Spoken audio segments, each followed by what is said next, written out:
Bismillahirrahmanirrahim. Assalamualaikum warahmatullahi wabarakatuh. Salam sejahtera untuk kita semuanya. Semangat pagi anak-anak. Pada pertemuan kali ini saya mengucapkan alhamdulillah rabbil alamin, puji syukur kehadirat Allah Subhanahu wa taala, Tuhan Yang Maha Esa, yang telah memberikan berbagai nikmat kepada kita semuanya sehingga kita dapat berjumpa kembali melalui virtual. Mudah-mudahan kita selalu sehat dan menjaga kesehatan. Perlu diingatkan kembali kepada anak-anakku karena perkembangan COVID masih cukup tinggi. Sekali lagi harus, apabila kalian melakukan keluar rumah, maka kalian harus memakai masker dan jangan lupa pakai hand sanitizer, cuci tangan. Apabila sudah kembali ke rumah juga kalian harus membuka baju, langsung mandi, dan baju juga harus langsung dicuci. Jadi kita tetap harus menjaga kesehatan di saat masa-masa wabah COVID tersebut, karena siapa lagi yang tidak harus menjaga kesehatan kalau bukan kita. Jadi mulai dari diri sendiri, kemudian nanti bisa menambah ke anggota keluarga, anggota masyarakat lain, dan laksana negara, sehingga COVID tidak berkembang dengan cepat karena masing-masing individu masyarakat menjaga kesehatannya. Baik anak-anakku, minggu lalu atau pada pertemuan pertama dan kedua telah kalian diberikan pengetahuan tentang bagaimana cara menghitung denyut nadi, dan sebelum olahraga, di saat olahraga, dan setelah olahraga, sehingga kalian apabila melakukan olahraga aman. Kemudian pemanasan juga kalian harus mengetahui sebelum kalian melakukan olahraga, juga kalian harus melakukan pemanasan terlebih dahulu supaya terhindar dari cedera. Baik anak-anakku, pertemuan pada kali ini yaitu pengetahuan olahraga tentang cedera olahraga dan cara mengatasinya. Ini Bapak saya sampaikan supaya kalian tahu bahwa cedera kita tidak tahu datangnya, kapan saja bisa terjadi cedera. Namun apabila kalian sudah memiliki pengetahuan tentang cedera, insya Allah kalian tidak panik dan bisa menangani apabila terjadi cedera. Baik anak-anakku, kita lanjutkan cedera olahraga dan cara mengatasinya. Pengertian cedera. Cedera olahraga adalah cedera yang terjadi pada sistem otot dan rangka tubuh selama olahraga akibat suatu ketidaksengajaan, kecelakaan maupun kesalahan yang sebenarnya dapat dihindari, seperti kurang pemanasan, faktor motorik, intensitas latihan yang terlalu berat, dan tingkat stres yang tinggi. Penyebab terjadinya cedera diantaranya beragam cedera olahraga. Beberapa hal terjadi penyebab tersering. Apa saja? Tentu terlalu sering digunakan. Jadi ada beberapa penyebab terjadinya olahraga, yaitu yang disebutkan tadi. Pertama adalah terlalu sering digunakan. Ketika menemukan suatu jenis olahraga yang disukai, seringkali Anda tergoda untuk fokus pada olahraga itu dan mengabaikan latihan yang lain. Dengan melakukan aktivitas yang sama berulang-ulang, Anda menggunakan otot dan sendi yang sama. Hal ini berisiko menimbulkan cedera dan membuat olahraga kurang efektif. Akan lebih baik bila Anda memberikan kesempatan istirahat bagi otot dan sendi yang sering digunakan untuk menghindari cedera. Kemudian berikutnya, penyebab kedua, gerakan berhenti dan memutar. Olahraga yang menggabungkan gerakan berhenti dan memutar yang cepat seperti olahraga basket, senam, dan sepak bola kerap menyebabkan cedera lutut dan pergelangan kaki. Kesleo pergelangan kaki terjadi ketika seorang atlet melipat kakinya dan meregangkan ligamen di sekitarnya. Otot-otot yang menstabilkan serta bantalan tulang rawan di sekitar lutut, bahu, dan persendian rentan robek akibat putaran yang tidak terkontrol atau berhenti tiba-tiba. Baru mulai olahraga atau meningkatkan porsi latihan dengan cepat. Jadi apabila kalian baru melakukan olahraga tapi porsi latihannya terlalu dipaksakan, baru mulai olahraga atau meningkatkan level olahraga terlalu cepat juga dapat menyebabkan peradangan pada pembungkus otot atau nyeri punggung bawah. Saat Anda baru memulai olahraga, otot yang sebelumnya tidur mendadak akan bekerja. Hal ini dapat menyebabkan kram otot nantinya. Hal yang sama juga terjadi jika kalian signifikan meningkatkan porsi latihan secara tiba-tiba. Untuk itu, sangat penting meminta bantuan personal trainer untuk memandu Anda atau kalian saat ingin menaikkan porsi latihan. Kemudian penyebab berikutnya adalah kelelahan. Otot yang lelah adalah penyebab umum tarikan otot. Karena itu, saat merasa lelah, apalagi jika Anda berlatih secara terus-menerus, beristirahatlah sejenak. Hal ini sangat penting untuk mencegah tarikan otot yang menyakitkan. Kemudian, pemanasan yang tidak memadai. Kram dan tarikan otot seringkali terjadi akibat kalian berolahraga tanpa membiarkan otot terlebih dahulu lentur atau panas. Pemanasan dapat mengalirkan darah dan oksigen ke berbagai otot, memungkinkan mereka bekerja lebih efisien. Kemudian terjadinya benturan. Benturan keras merupakan penyebab lain di balik cedera, seperti iritasi pembungkus otot atau peradangan tendon. Benturan saat olahraga ini juga dapat menyebabkan berbagai reaksi seperti memar, dislokasi, peradangan, hingga patah tulang. Kemudian teknik atau postur yang salah. Nyeri leher, kram, dan tarikan otot dapat terjadi karena kalian melakukan teknik yang salah. Misalnya, kalian menggerakkan kepala dengan tiba-tiba untuk melihat bola atau lawan. Posisi atau teknik yang sembarangan dalam berolahraga juga dapat menyebabkan cedera parah. Dalam tahap yang serius, teknik dan postur yang salah saat berolahraga juga bisa menyebabkan kematian. Kemudian, untuk tidak terjadi cedera saat berolahraga, maka ada langkah-langkah untuk mencegah cedera, yaitu lakukan pemanasan ringan untuk meningkatkan aliran darah ke otot. Pemanasan ini penting dilakukan untuk membuat otot menjadi lebih fleksibel dan lentur. Kemudian, ketahui batasan waktu berolahraga. Seseorang yang terlalu menyukai olahraga kerap kali lupa bahwa olahraga juga ada batasnya. Pastikan untuk selalu mengetahui batasan dan jangan pernah memaksakan diri. Saat sudah lelah, istirahatlah. Kalian yang paling mengetahui kondisi fisik kalian sendiri. Jika kalian merasa sudah lelah, segeralah beristirahat. Kelelahan ini tidak hanya secara fisik, tapi juga fokus. Jika keduanya tidak dalam kondisi yang optimal, kalian dapat melakukan kesalahan yang berujung pada cedera. Macam-macam cedera saat berolahraga: memar, kontusi atau hematoma. Menurut Ronald P.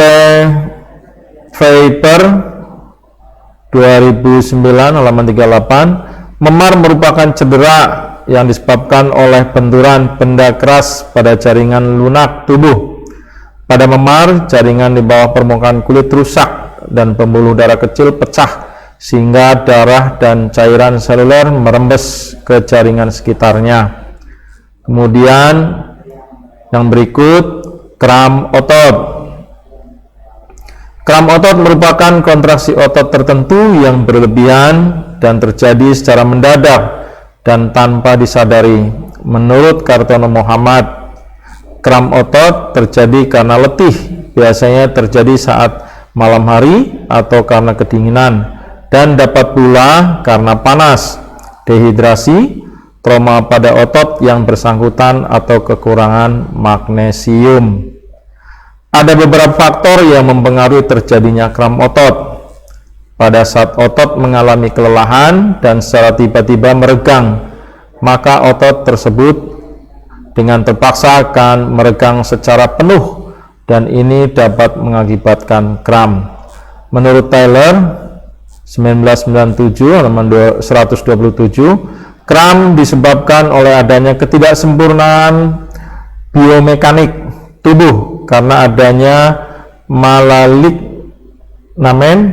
ketidaksejajaran dari bagian kaki bawah, atau karena keadaan otot yang terlalu kencang, kekurangan beberapa jenis mineral tertentu, defisiensi yang dibutuhkan oleh tubuh juga dapat mempengaruhi terjadinya kram otot, seperti kekurangan zat sodium, potasium, kalsium, zat besi, dan fosfor, dan terbatasnya suplai darah yang tersedia pada otot tersebut sehingga menyebabkan terjadinya kram otot.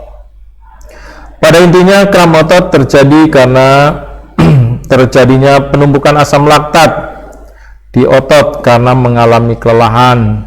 Perlu kalian ketahui, asam laktat adalah sisa pembakaran pada otot. Ini yang menimbulkan kelelahan dan dapat terjadi kram. Kemudian lepu atau blister. Menurut Ronald P. Pfeiffer 209-36, lepu merupakan timbulnya benjolan di kulit dan di dalamnya terdapat cairan berwarna bening. Lepu terjadi akibat penggunaan peralatan yang tidak pas, peralatan masih baru, atau peralatan yang lama seperti sepatu yang terlalu kecil. Kemudian perdarahan pada kulit atau lecet. Ada 3 jenis yang berhubungan dengan jenis pembuluh darah yang rusak, yaitu 1. Perdarahan kapiler, perdarahan dari luka yang terus-menerus tetapi lambat. Perdarahan ini paling sering terjadi dan paling mudah dikontrol. 2. Perdarahan vena, mengalir terus-menerus karena tekanan rendah. Perdarahan vena tidak menyembur dan lebih mudah dikontrol. Kemudian 3. Perdarahan arteri, sifatnya menyembur bersamaan dengan denyut jantung. Tekanan yang menyebabkan darah menyembur juga menyebabkan jenis perdarahan ini sulit dikontrol. Perdarahan arteri merupakan jenis perdarahan yang paling serius karena banyak darah yang dapat hilang dalam waktu sangat singkat. Kemudian berikutnya yang E, kehilangan kesadaran atau pingsan atau sinkop. Pingsan adalah keadaan kehilangan kesadaran yang bersifat sementara dan singkat, disebabkan oleh berkurangnya aliran darah dan oksigen yang menuju ke otak. Ini pengertian dari Kartono Muhammad. Gejala pertama yang dirasakan oleh seorang sebelum pingsan adalah rasa pusing, berkurangnya penglihatan, dan rasa panas. Selanjutnya, penglihatan orang tersebut akan menjadi gelap dan ia akan jatuh atau terkulai. Biasanya pingsan terjadi akibat dari 1. Aktivitas fisik yang berat sehingga menyebabkan deposit oksigen sementara. 2. Pengaliran darah atau tekanan darah yang menurun akibat perdarahan hebat dan karena jatuh atau benturan.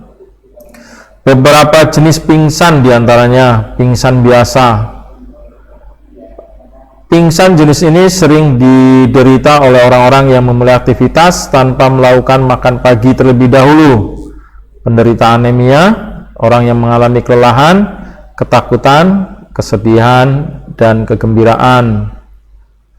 Kemudian kedua, pingsan karena panas. Pingsan ini terjadi pada orang sehat yang melakukan aktivitas di tempat yang sangat panas. Biasanya penderita merasakan jantung berdebar, mual, muntah, sakit kepala, dan pingsan. Keringat yang bercucuran pada orang pingsan di udara yang sangat panas merupakan petunjuk bahwa orang tersebut mengalami pingsan jenis ini. Kemudian ketiga, pingsan karena sengatan terik atau heat stroke. Pingsan jenis ini merupakan keadaan yang lebih parah dari Heathhausen. Sengatan terik terjadi karena bekerja di udara panas dengan tarik matahari dalam jangka waktu yang lama, sehingga kelenjar keringat menjadi lemah dan tidak mampu mengeluarkan keringat lagi. Akibatnya, panas yang mengenai tubuh tidak ditahan oleh adanya penguapan keringat. Gejala sengatan panas biasanya didahului oleh keringat yang mendadak menghilang. Penderita kemudian merasa udara di sekitarnya mendadak menjadi sangat panas. Selain itu, penderita merasa lemas, sakit kepala, tidak dapat berjalan tegap, mengigau, dan pingsan. Keringatnya tidak keluar sehingga badan menjadi kering. Suhu badan meningkat sampai 40-41 derajat Celcius. Mukanya memerah dan pernapasannya cepat. Kemudian cedera pada otot tendon atau ligamen.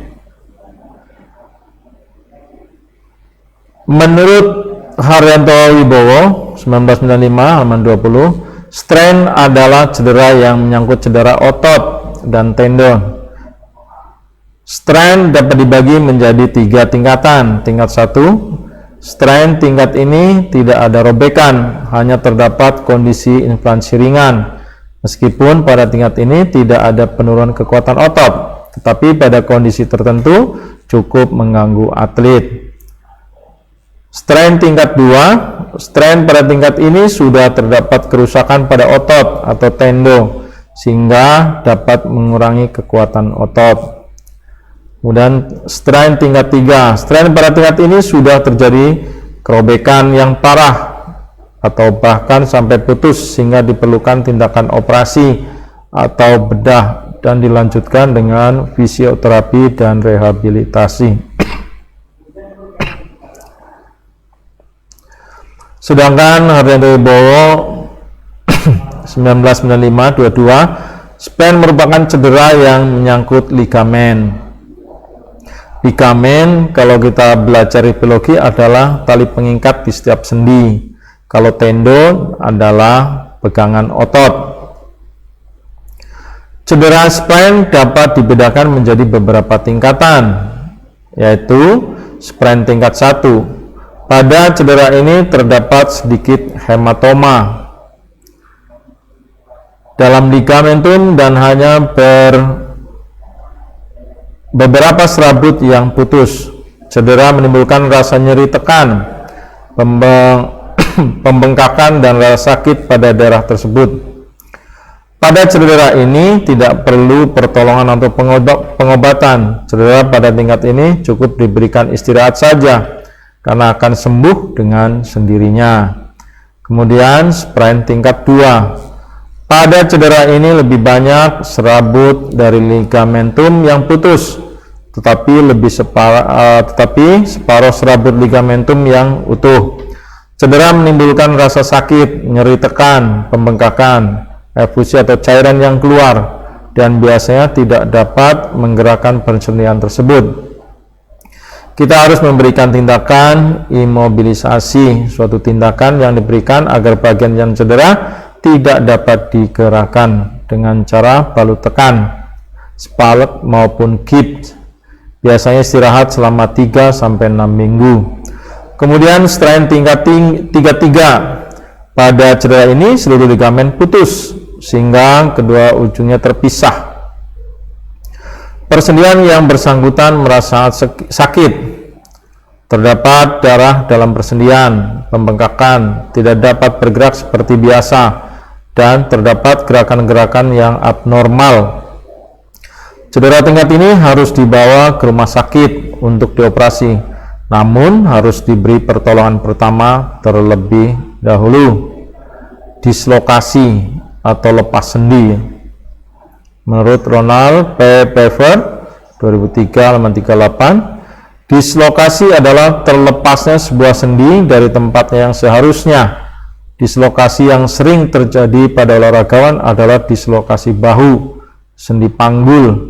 Karena bergeser dari tempatnya, maka sendi menjadi macet dan terasa nyeri. Sebuah sendi yang pernah mengalami dislokasi, ligamen akan menjadi kendor. Akibat sendi itu akan mudah mengalami dislokasi kembali. Kemudian patah tulang. Patah tulang adalah suatu keadaan di mana tulang mengalami keretakan, pecah atau patah, baik pada tulang rawan, kartilago, maupun tulang keras, osteon. Menurut Mirkin and Hoffman, patah tulang digolongkan menjadi dua, yaitu patah tulang kompleks, di mana tulang terputus sama sekali, patah tulang stres, di mana tulang hanya mengalami keretakan, tetapi tidak terpisah, berdasarkan tampak tidaknya jaringan dari luar tubuh. Kartono Muhammad membagi patah tulang menjadi patah tulang terbuka, di mana fragmen atau pecahan tulang melukai kulit di atasnya dan tulang keluar. Patah tulang tertutup, di mana fragmen pecahan tulang tidak menembus permukaan kulit. Jadi dapat disimpulkan fraktur atau patah tulang dapat dibedakan menjadi tiga, yaitu patah tulang retak, patah tulang comminuted, patah tulang terbuka. Untuk lebih jelasnya dapat dilihat gambar di bawah ini. Faktor penyebab terjadinya cedera. Ada beberapa ahli, diantaranya dari Paul M. Taylor, membagi penyebab cedera yaitu faktor dari dalam sendiri, intern, seperti kelelahan, kelalaian, keterampilan yang kurang, dan kurangnya pemanasan dan peregangan saat akan melakukan olahraga atau pembelajaran. Faktor dari luar, ekstern, seperti alat dan fasilitas yang kurang baik, cuaca yang buruk, dan pemberian materi oleh guru yang salah. Salah satu faktor ekstern yang sering dilupakan oleh seorang guru adalah cuaca, yaitu suhu lingkungan. Suhu di Indonesia umumnya berkisar antara 28 sampai 34 derajat Celcius. Menurut Pompa, kurangnya pengetahuan tentang latihan dan penambahan beban secara tepat, sikap tubuh yang salah pada waktu mengangkat, dan lemahnya otot perut merupakan penyebab terjadinya cedera pada anak-anak dalam aktivitas olahraga.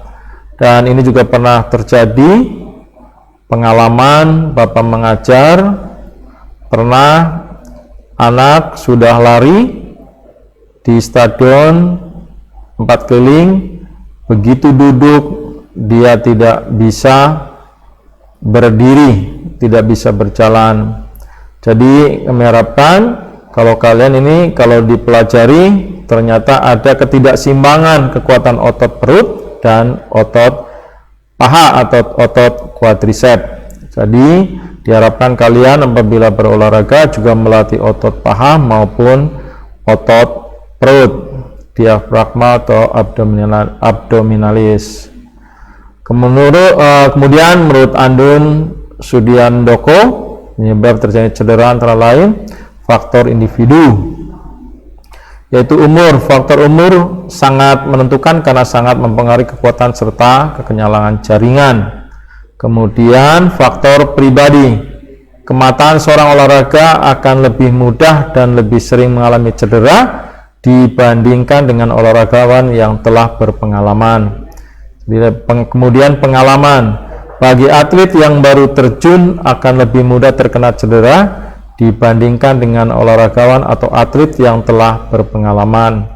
Kemudian tingkat latihan, pemberian beban awal saat latihan merupakan hal yang sangat penting guna menghindari cedera. Namun, pemberian beban yang berlebihan bisa mengakibatkan cedera. Kemudian teknik.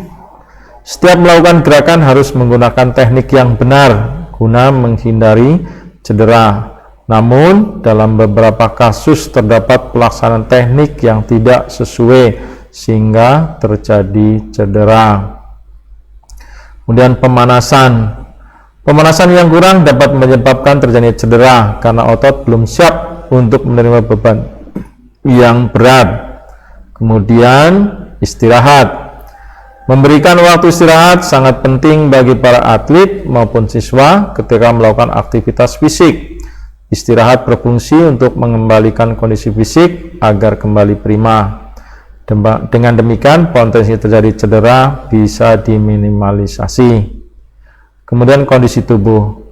Kondisi tubuh yang kurang sehat dapat menyebabkan terjadinya cedera karena semua jaringan juga mengalami penurunan kemampuan dari kondisi normal sehingga memperbesar potensi terjadinya cedera. Kemudian gizi. Gizi harus terpenuhi secara cukup karena tubuh membutuhkan banyak kalori untuk melakukan aktivitas fisik. Kemudian faktor alat, fasilitas, dan cuaca. Kemudian tadi juga sudah disampaikan.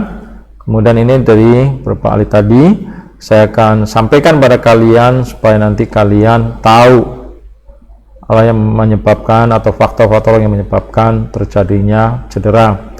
Peralatan untuk pembelajaran olahraga harus dirawat dengan baik karena peralatan yang tidak terawat akan mudah mengalami kerusakan dan sangat berpotensi mendatangkan cedera pada siswa yang memakai. Kemudian fasilitas olahraga biasanya berhubungan dengan lingkungan yang digunakan ketika proses pembelajaran seperti lapangan dan gedung olahraga. Cuaca, tadi juga sudah disampaikan, cuaca yang terik atau panas akan menyebabkan seorang mengalami keadaan kehilangan kesadaran atau pingsan, sedangkan hujan yang deras juga bisa menyebabkan tergelincir ketika melakukan aktivitas di luar lapangan.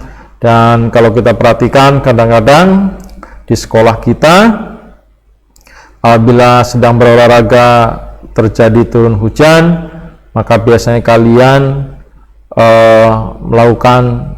tetap melakukan olahraga, dan ini perlu kehati-hatian kalian karena lapangan licin bisa saja terjadi hal-hal yang tidak diinginkan, misalnya cedera atau jatuh, bisa saja robek atau patah tulang atau dislokasi.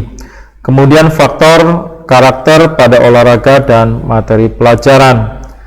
Karakter atau jenis materi pelajaran misalnya penjas orkes juga mempengaruhi potensi terjadi cedera. Misalnya olahraga bela diri mempunyai potensi yang lebih besar untuk terjadi cedera daripada permainan net seperti tenis meja dan bola voli.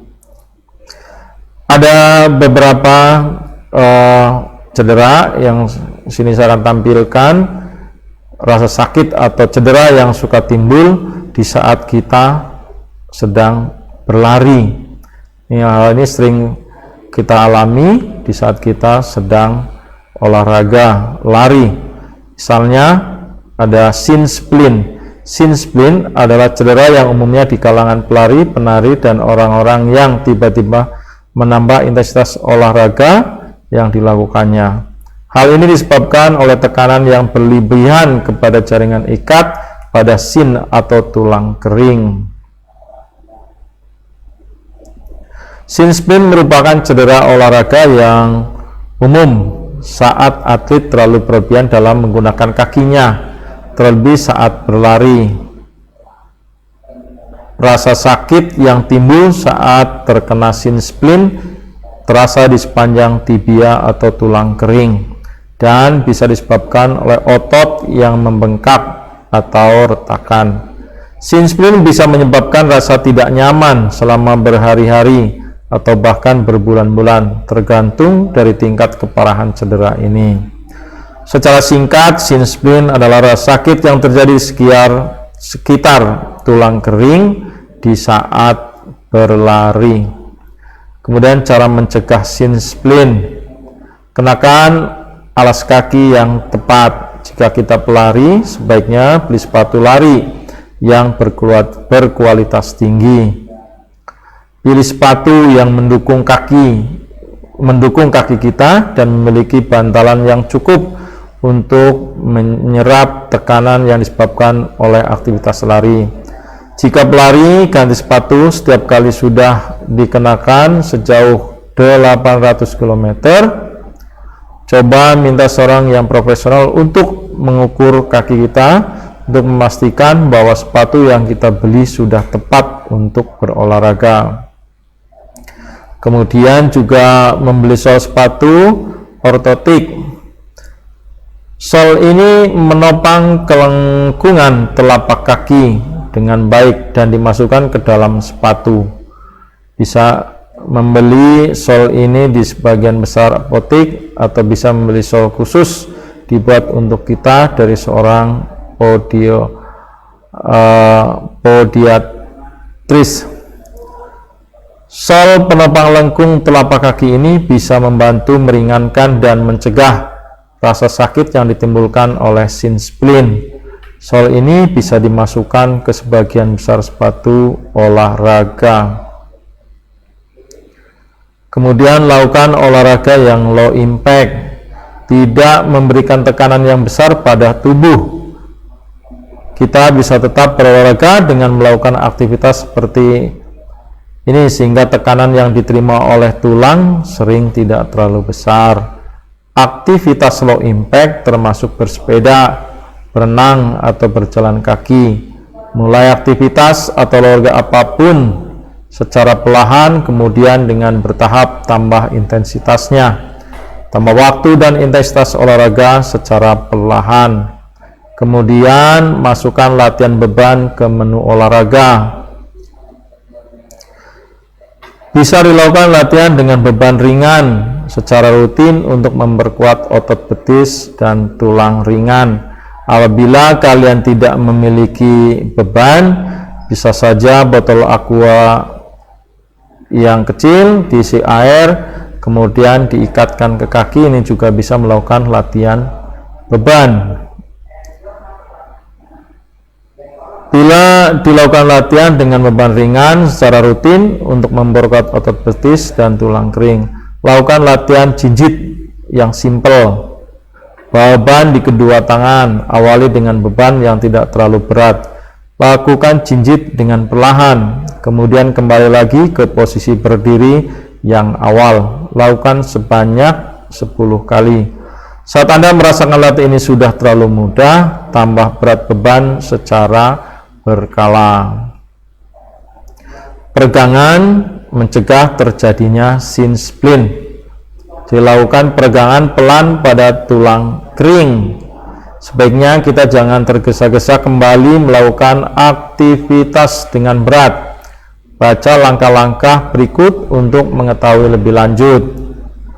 Peregangan lembut yang dilakukan pada otot-otot di tulang kering bisa membantu memanaskan otot dan mengendurkan ketegangan. Lakukan peregangan ini setelah beberapa hari beristirahat. Sebagian besar latihan ini melibatkan peregangan otot-otot betis dan pergelangan kaki. Kemudian lakukan peregangan betis sambil berdiri. Dimulai dengan berdiri menghadap dinding dengan kedua tangan sejajar dengan posisi mata dan menempel dinding. Siku dan lengan sebaiknya diluruskan. Panjangkan kaki yang cedera ke belakang dengan tumit menempel ke lantai. Posisikan kaki yang satu lagi di depan dengan lutut ditekuk. Putar telapak kaki yang cedera sedikit ke depan. Condongkan tubuh ke arah dinding dengan pelan sampai merasa betis kaki yang cedera sedikit meregang. Tahan peregangan ini selama 15 sampai dengan 30 detik. Kembali ke posisi awal dan ulangi sebanyak 3 kali. Lakukan latihan ini beberapa kali per hari. Coba lakukan peregangan anterior kompartemen. Peregangan ini dapat meregangkan otot dan tendon di tulang kering. Awali dengan berdiri menyamping di samping dinding atau kursi. Posisikan tubuh agar kaki yang cedera tidak berada persis di samping dinding atau kursi. Taruh satu tangan di dinding atau kursi untuk menjaga simbangan. Tekuk lutut kaki yang cedera dan raih telapak kaki di belakang dengan tangan yang satu lagi. Arahkan ujung kaki ke arah tumit. Seharusnya pada titik ini sudah bisa merasakan peregangan di tulang kering. Tahan peregangan ini selama 15 sampai dengan 30 detik. Lakukan latihan ini sebanyak 3 kali. Ini sama tadi lakukan latihan jinjit. Awali dengan berdiri dengan tubuh tegak, telapak kaki menempel rata dengan lantai. Pindahkan tumpuan tubuh ke tumit, kemudian berjijitlah. Akan merasakan peregangan di pergelangan kaki. Tahan peregangan ini selama 5 detik, kemudian kembali berdiri seperti semula. Lakukan 2 set yang terdiri dari 15 kali peregangan. Kemudian ini mencegah shin splint. Tadi juga sudah dijelaskan, kenakan alas kaki yang tepat, membeli sol sepatu, ini sudah. Kemudian lakukan olahraga yang low impact, masukkan latihan. Kemudian rasa sakit pada perut yang disebut dengan stitches. Ini juga di saat kita sedang pemanasan melakukan jogging atau lari, biasanya kita terasa sakit di sebelah kanan atau sebelah kiri atau samping. Dan adalah namanya stitches dalam cedera olahraga. Stitches adalah suatu masalah yang sangat sering dialami oleh orang-orang yang berlari, terutama bagi pemula. Meskipun biasanya rasa nyeri yang dirasakan hanyalah sebuah gangguan yang muncul hanya sekali, pada beberapa orang hal ini dapat menyebabkan gangguan serius.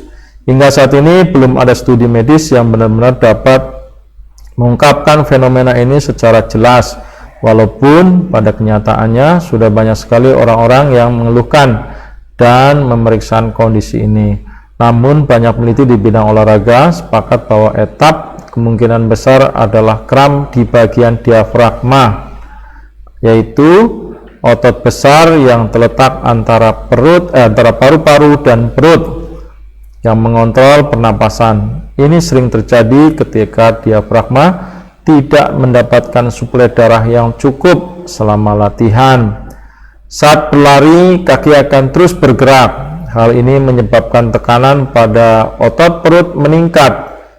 Tekanan otot perut ini juga menekankan ke bagian diafragma atau menekan ke bagian diafragma.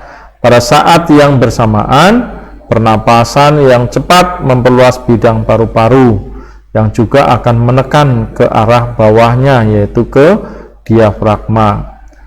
Dua tekanan dari atas dan bawah ini menyebabkan aliran darah dan oksigen ke diafragma terhambat, sehingga menghasilkan kram pada otot diafragma. Kemudian ada kemungkinan jarak makan yang terlalu dekat dengan sesi latihan juga dapat menyebabkan etap. Makanan yang konsumsi membutuhkan waktu untuk dicerna oleh tubuh. Oleh karena itulah disarankan untuk makan berat setidaknya 3-4 jam sebelum latihan olahraga. Saat tubuh tidak memiliki waktu yang cukup untuk mencerna makanan, maka lambung masih dalam keadaan penuh. Hal ini juga akan memberikan tekanan ke diafragma. Selain itu, saat proses mencerna makanan, darah akan lebih banyak dialirkan ke daerah perut. Ketika proses pencernaan belum selesai dan tubuh sudah mulai melakukan latihan seperti yang dijelaskan di atas, suplai darah akan terhambat dan menyebabkan kram otot diafragma. Ada beberapa survei dilakukan pada para atlet yang sering mengalami etap. Didapatkan beberapa poin yang menyebabkan terjadinya etap sebagai berikut: makan 52% dan minum 38%. Lebih spesifiknya yaitu pada jenis makanan dan minuman tinggi gula 37%, makan berlemak 16%, jus buah 5%, dan makanan serta minuman lainnya. Kemudian tingkat kebugaran yang buruk, intensitas latihan tinggi, kurang pemanasan, berolahraga dalam kondisi suhu yang dingin. Itu juga bisa menimbulkan stitches. Kemudian cara mengatasi stitches. Ketika berlari dan kemudian merasakan nyeri di bagian perut, maka berhenti dan beristirahatlah sejenak. Memaksa untuk terus melanjutkan berlari akan membuat rasa nyeri itu semakin terasa. Tarik napas dalam-dalam secara perlahan, bungkukkan badan ke depan, minumlah sedikit air putih, jangan minum terlalu banyak karena hal ini dapat memperparah rasa sakit yang dialami. Rasa nyeri ini biasanya akan hilang dengan sendirinya. Namun jika nyeri terus berlanjut, segera periksalah kondisi tersebut pada dokter. Bisa jadi yang dialami bukanlah etap, melainkan gejala dari suatu penyakit tertentu. Jadi apabila kalian terjadi stitches di saat rasa sakit di perut, di saat berlari, yaitu cara penanganannya yang simpel, hirup oksigen sebanyak mungkin, kemudian tahan, tekan perut yang sakit, kau bongkok, kemudian jalan kira-kira 5 langkah, kemudian lepaskan atau keluarkan napas tersebut. Lakukan lagi seperti tersebut kira-kira sampai 3 kali.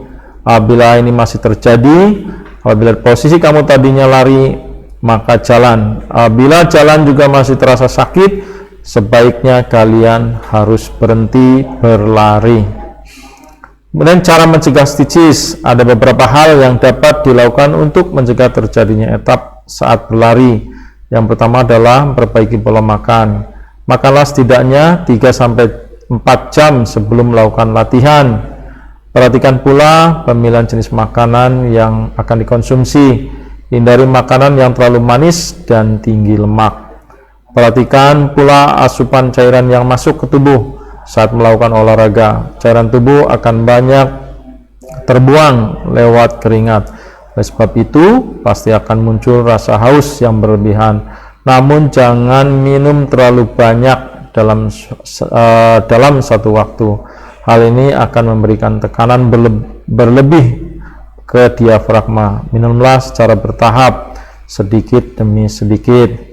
Kemudian cara selanjutnya yang dapat dilakukan adalah memodifikasi pernapasan. Sebisa mungkin belajarlah untuk mengatur pernapasan dengan baik saat berlari. Pernapasan yang baik saat berlari adalah bukan dengan mengikuti irama langkah kaki, namun diatur tetap tenang dengan tarikan nafas yang dalam dan panjang. Hal ini perlu dilakukan untuk mencegah suplai oksigen tetap mencukupi kebutuhan tubuh. Selain itu, dapat pula dilakukan latihan mobilisasi tulang belakang, peregangan, dan latihan penguatan untuk bagian otot perut, punggung, dan pinggul flexor. Banyak peneliti di bidang olahraga berpendapat bahwa hal tersebut dapat mengurangi dan mencegah terjadi etap saat berlari.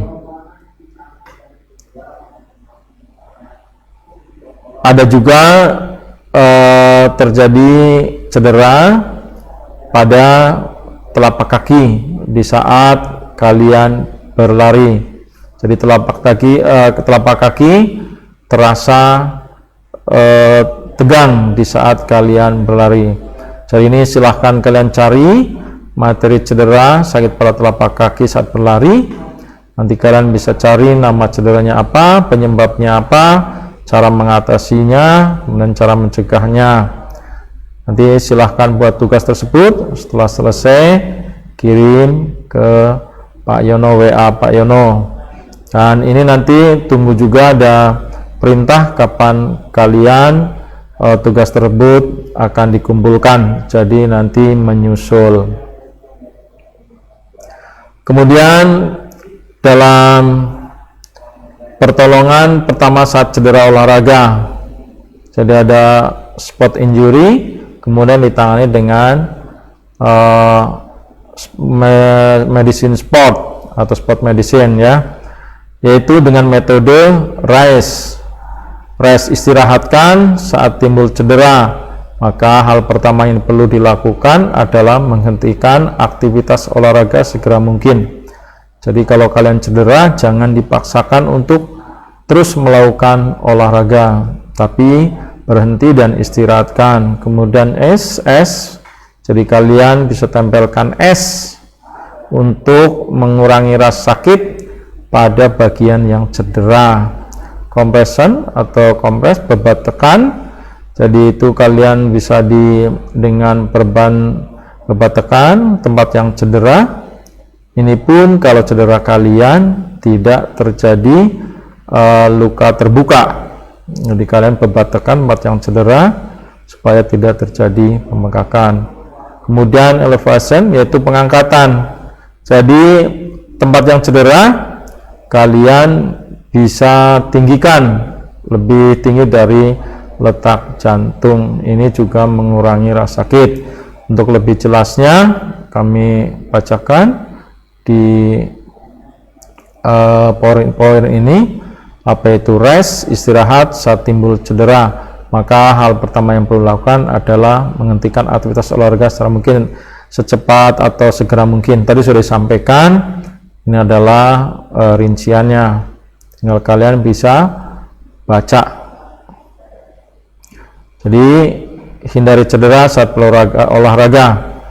Jadi itu pengetahuan tentang cedera olahraga, cara mencegah, cara mengobati atau cara mengatasi, yaitu paling gampang adalah dengan istilah rest is compression, tekan, kemudian elevation, tinggikan tempat yang cedera. Jadi tidak usah panik apabila di saat kalian berolahraga kalian mengalami cedera, karena cedera ini memang tidak diharapkan. Paling tidak kalian sudah memiliki pengetahuan tentang cedera olahraga.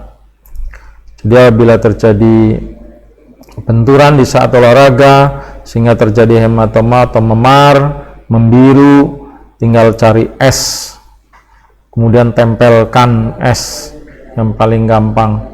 Kira-kira bisa 5 menit, tapi apabila kulit kalian sensitif maka bisa diberikan yang sifatnya licin. Jadi misalnya minyak atau mungkin lotion atau apa, baru ditempel es. Kemudian apabila tidak tahan, angkat kembali dan tempelkan terus apabila terjadi cedera.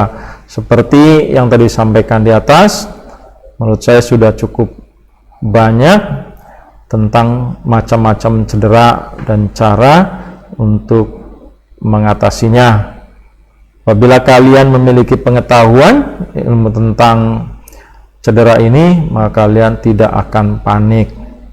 Jadi dalam pengalaman kita di masyarakat, bila kalian jatuh misalnya terkilir atau dislokasi, biasanya kalian langsung diurut. Bila terjadi misalnya benturan, malah justru diberikan pemanas. Ini adalah keliru menurut penanganan kesehatan olahraga. Jadi apabila terjadi cedera, hal yang paling tepat adalah tempelkan es. Bila diurut, misalnya terjadi benturan atau sleo, pasti ada pecah jaringan di bawah kulit, sehingga merangsang cairan tersebut akan keluar apabila diurut atau diberikan es, sehingga akan merangsang cairan makin banyak keluar sehingga terjadinya pembengkakan. Namun apabila kalian cedera ditempel es, maka akan menghambat jaringan yang luka tersebut merapat dan cairan juga tidak banyak keluar ke jaringan bawah kulit, sehingga pembengkakan tidak terjadi lebih besar dan mengurangi rasa sakit bila kalian ditempel es.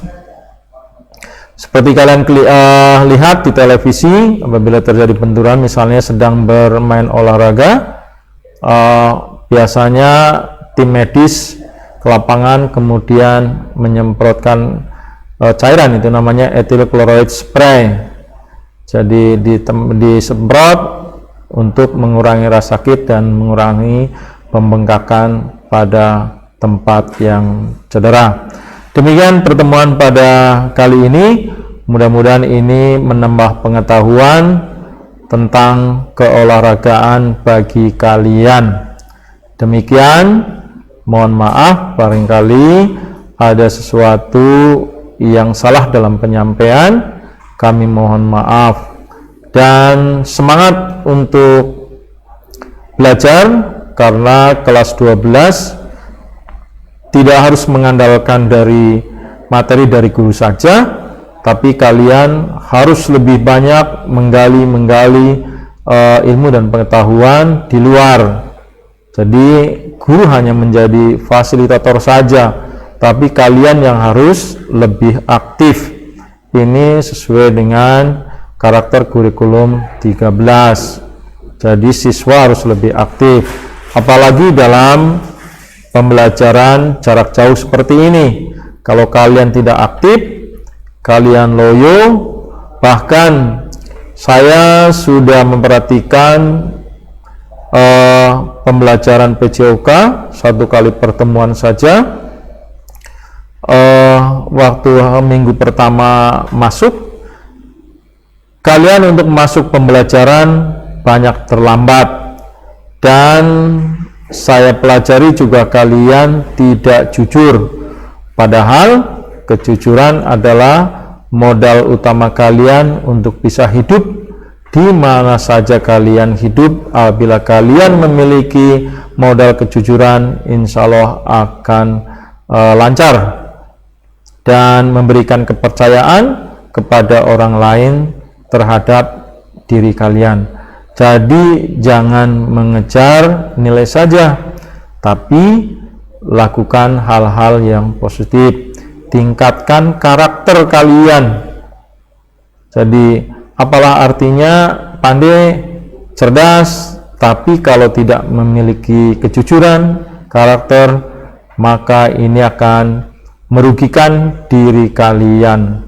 Jadi Bapak mengharapkan proses yang baik dalam hal belajar, tidak hanya mengejar nilai saja, tapi saya usahakan semangat untuk belajar, dan belajar ini harus penuh proses. Silahkan kalian untuk belajar dengan cara apapun, yang penting kalian senang untuk belajar. Banyak model, banyak tipe bagi anak-anak, satu dengan yang lain pasti berbeda untuk cara belajar yang lebih efektif. Terima kasih, sampai ketemu di pertemuan berikut. Mohon maaf, wabillahi taufiq wal hidayah. Wassalamualaikum warahmatullahi wabarakatuh.